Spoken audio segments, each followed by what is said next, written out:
About 8 or 9 years ago, let me just step back.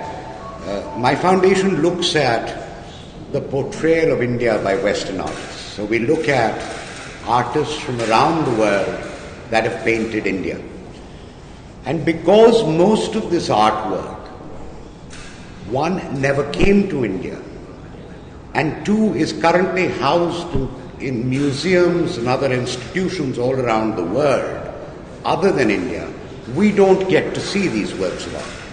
So therefore, the foundation looks for the historical connotation and the artworks, the subject of which is India, but they reside and have been painted by artists overseas. So about 8 years ago, we were looking through artwork that the West has done on India and realized that we were running into too many paintings of the Sikhs. Now, the Sikhs form a very small component of the Indian population. However, the number of paintings we were seeing was completely disproportionate to what percentage they form of the Indian population. And this was definitely surprising for us, because you expect communities to be painted about how much they constitute of a people's population. The other very interesting aspect that we found as we did our research further was the profusion of this artwork was not confined to one country or one artist. They were profusely painted by British artists, by French artists, by Austrian artists, by German artists, by Viennese, by Russian artists. So we were finding a lot of paintings by different artists from around the world. And the third aspect, which I found the most interesting, was they were being painted with great admiration and respect. Unlike how the natives of India are shown in Western art, we are not painted by and large with respect. We are painted as a subject community, as a conquered people. Whereas in the Sikh paintings, you saw the complete opposite. It was what I call affectionate admiration. If you want to use a simpler word, I called it romance. So the results of our research over 8 years was that, one, we ended up with an enormous number of paintings completely disproportionate to the size of the Sikh population. Two, the paintings were very rich in their diversity in terms of artists, countries, and styles in which they were painted. And three, were unique in portraying the Sikh, the subject of these paintings, with great respect and admiration. So we find this very interesting, because I have not seen any other community in India in our 20 years of research being painted in this manner. So we thought it was very important to put it in front of people and show it to them. And because I needed to actually put more than 10 or 15 canvases, we decided to put a very broad spectrum of art in front of you as evidence of this phenomenon, from different countries, different artists, different periods of time, so you could see for yourself the broad sweep of this artistic portfolio. As just by way of chronology, the question is, why did this happen? What made the artist fall in love with the Sikh? What caused this romance? We've spent a lot of time looking at it, because phenomena does not occur without there being a cause. The reason we find for it is that it starts off, in my view, in 1838, when Punjab is an independent kingdom. It is not a subordinate kingdom. It is headed up by Ranjit Singh Ji. And at that time, he creates relationships with Louis Philippe of France. He tells his General Ventura, who is Italian by nationality, that he would like to send a present to the King of France. And General Ventura goes to Paris, commissions the best artist in Paris, the equestrian artist, to paint Ranjit Singh Ji, and then presents this portrait to the King of France, Louis Philippe. So that is the first time an important piece of art representing Ranjit Singh, who symbolizes the state of Punjab, he's the king, goes into public view and into the royal vaults of the King of Louis Philippe, and this painting is displayed here and I'll walk you around. It's by a gentleman called Alfred De Dreux, and it is currently at the Louvre Museum in Paris, which inherited the King of France's art collection. The second major event that happens is also in 1938. The Governor General of India, at that time of the East India Company, a gentleman called Lord Auckland, arrives in India and then wants to pay a state visit to the King of Punjab, Mr. Ranjit Singh, or Raja Ranjit Singh, or King Ranjit Singh. So he travels with two of his sisters. He's a bachelor, George Auckland. He brings two of his sisters along. One is Emily Eden, and the other is Fanny Eden. And Emily Eden is an artist. They go and visit Ranjit Singh, they look at his camp, and Emily Eden paints Ranjit Singh and other members of his empire and the Sikhs in great admiration. They go back to England. Emily Eden publishes her works in London in a very respected manner, and the British public get to see paintings of the Sikhs in great admiration. The third event occurs when August Schoefft, an Austro-Hungarian artist of great repute, comes to India in 1841. By this time, Ranjit Singh Ji has passed away.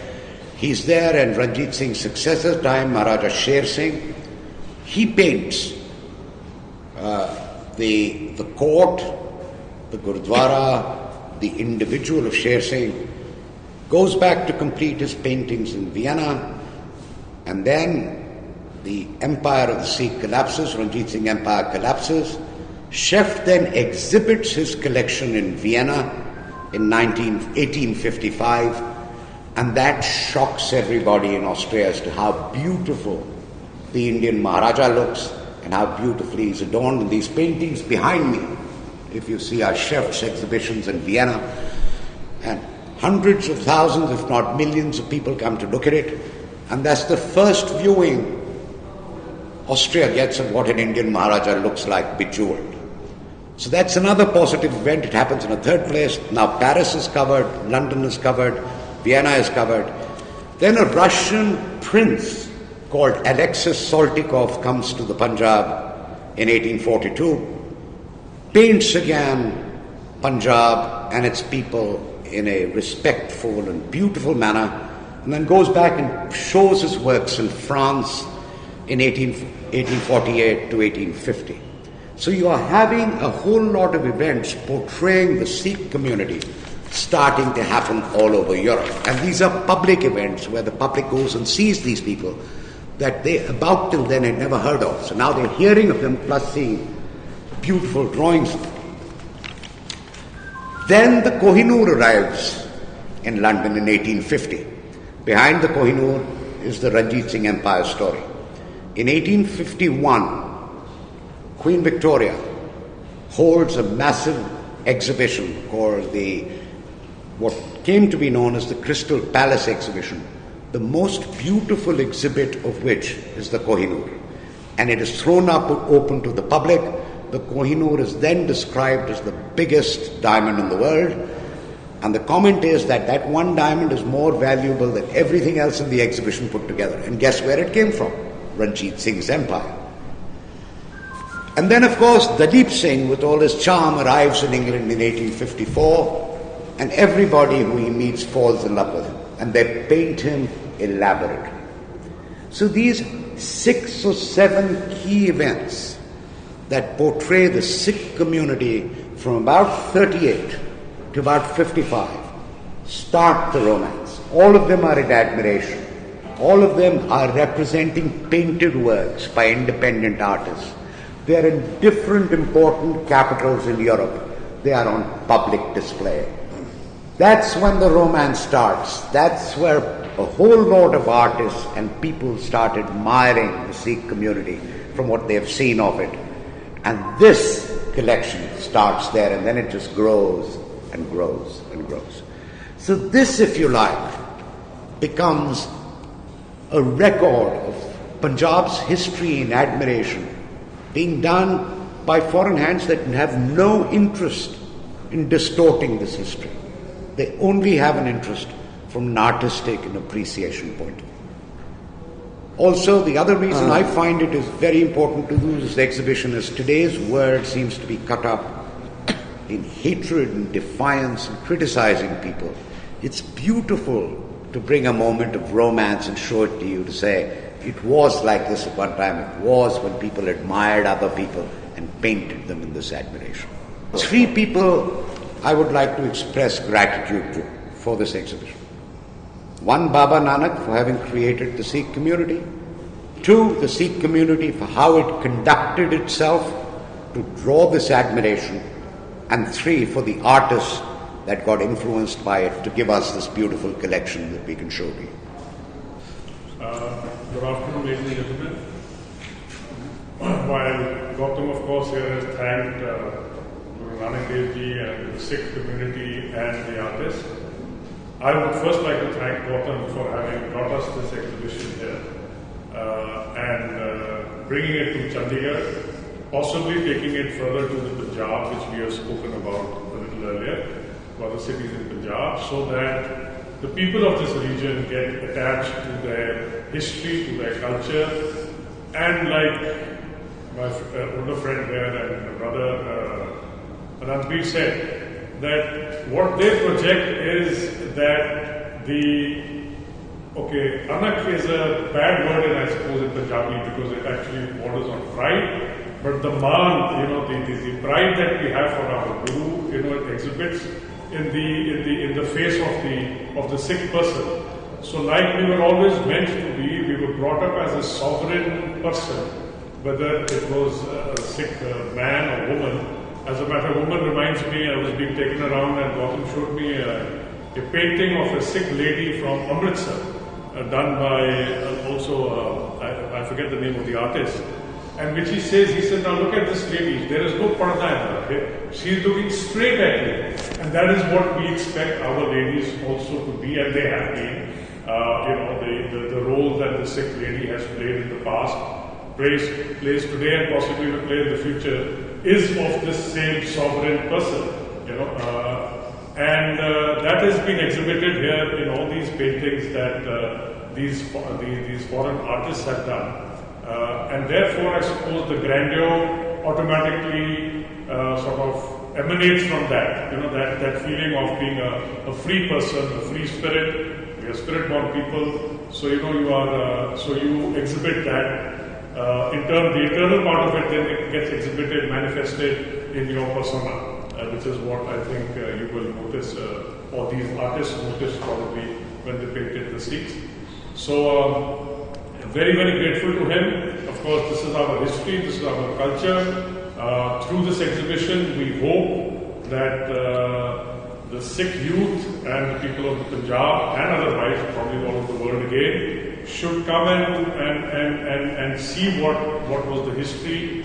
We were having a little talk in Delhi last week, and Gautam made a comment which I said, if you don't say it, I will say it. And I am going to say it, that the character of the Sikh that was there when these paintings were made, why can't we achieve that again today? It is unfortunate that I think we have fallen a little bit. I appeal to the Sikh to again get attached to the Guru and get those qualities back in you, get your character back, so that even today, the artists of the world, the occidental romance should continue. It must continue, because I think that should be our endeavor, and especially in this 550th birth anniversary of Guru Nanak Dev Ji, I think we should project to the world what we actually were and are. And thank you so much for being here. Thank you.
day.